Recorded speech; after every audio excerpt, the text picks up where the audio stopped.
Hello hi welcome to माय शेतकरी चॅनलला स्वागत आहे तुम्हाला. आज आमचं सुपर सोनका द्राक्षीमध्ये काय काम करायचं आहे ते सांगणार आहे तुम्हाला. चला तर मग आता सुरुवात करूया व्हिडिओला. कसं आहे सगळंजण? मी बरं आहे, तुम्ही पण बरं आहे म्हणले मी. चला तर मग आता काय करायचं हे बघा. सुपर सोनकाचा माल मार्केट करून घ्यायचं झालं तर ते घडातलं सगळं काय नीट करून घ्यायचं आहे आणि घड अगदी व्यवस्थित मजबूत कसं बनवून घ्यायचं आहे हे तुम्हाला आज मी ह्या व्हिडिओमध्ये सांगणार आहे. बघा, व्यवस्थित घड झालं तरच आतमध्ये काय घाण दिसू नये त्यांना. तसं झालं तर मार्केट घेते ते. आज यावर्षी काय रेट चांगलंच आहे सोडा. चांगलं असलं तर पण व्यवस्थित सगळं माल व्यवस्थित जायचं पाहिजे झालं तर आम्हाला व्यवस्थित सगळं करून घ्यायलाच पाहिजे. त्यासाठी मी आज काय करून घ्यायला लागले हे सुपर सोनका द्राक्षीमध्ये हे पण सांगणार आहे. आणि करड्याचं भाजी उपसून कसं वाळवायचं ते कशासाठी खायचं ते पण ह्या व्हिडिओमध्ये तुम्हाला सांगणार आहे. बघा, शेवटपर्यंत माझं व्हिडिओ बघा. ते दोन्ही गोष्टी पण ह्या एकच व्हिडिओमध्ये सांगणार आहे. मी आता सांगणार आहे सुपर सोनका द्राक्षीचा घडामधलं काय काढून घ्यायला लागले. बघा, मी हे असलं सगळं स्वाट बेरीज सगळं आतमधलं काढून घ्यायला लागले. उन्हानं सनबर्नी झालेलं सगळं एक दाणं आहे ते आतमध्ये.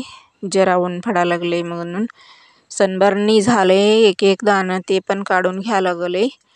आणि वर असलेला घड व्यवस्थित खाली सोडायला लागले, नाहीतर ततच अडकून बसलं तर उद्या द्राक्षी काढताना दाणं खाली पडते ती. म्हणून आताच व्यवस्थित काढून खाली सोडायचं. मग व्यवस्थित ते दाणं अजून मोठे होते तर नाही, ते दाणं मोठं झाल्यावर वरनं हातानं वडलं तर दाणं पडते ती. मग आताच व्यवस्थित काढून घ्यायचं, खाली सोडायचं घड सगळं. आणि कोटा सनबर्नी झाले ते पण दाणं काढून घ्यायचं. थिनिंग करून घेतल्यावर थिनिंग करून घेतल्यावर कसं झाले ती बघा, आतमध्ये सगळं सुटसुटीत झाले ती. आणि किती दिवस झाडात ठेवलं तर पण व्यवस्थित रॉटिंग होत नाही, काय होत नाही, व्यवस्थित टिकते माल. म्हणून आम्ही थिनिंग पण करून घेतले सुपर सोनकचं माल. त्यापैकी अगदी व्यवस्थित झाले ती घड सगळं. असं वरचं पानं सगळं काढून घ्यायचं, नाहीतर गर्दी झालं तर आणि आतमध्ये काय तर कुठलं तर रोग येते ती. म्हणून व्यवस्थित सगळं सुटसुटीत करून सोडायचं घडाला. काय आजूबाजू काय ठेवायचं नाही, त्या आसपासलं सगळं व्यवस्थित हे करायचं. थिनिंग करून घेतलंय बघा, घड किती व्यवस्थित सुटसुटीत झालंय बघा. हे थिनिंग करून घेतल्यावर माल टिकते म्हणून थिनिंग करून घ्यायचं. पॉईंट पण आले अगदी व्यवस्थित सुपर सोनका. आणि यावर्षी रेट पण चांगला आहे. काय रेट लागलं तर चांगलं बरंच म्हणायचं. या तुम्ही पण द्राक्षी खायला. आत्ता हे उतरायला लागलंय, पाणी उतरायला लागलंय आमच्या द्राक्षीचं. तर मी इकडं आता जरा करड्याचं भाजी तोडून उपसून घेऊन येऊन कसं वाळवायचं आणि कशासाठी ते खायचं ते पण तुम्हाला सांगतो बघा. ते आता वाळू घातलंय बघा मी करड्याचं भाजी आणून तोडून. ते वाळवून करड्याचं भाजी रोज खायला पाहिजे. जरा कशासाठी खायला पाहिजे म्हणून व्हिडिओच्या शेवटला सांगते बघा. चला मग ते उपसून घ्यायला लागलंय सगळं.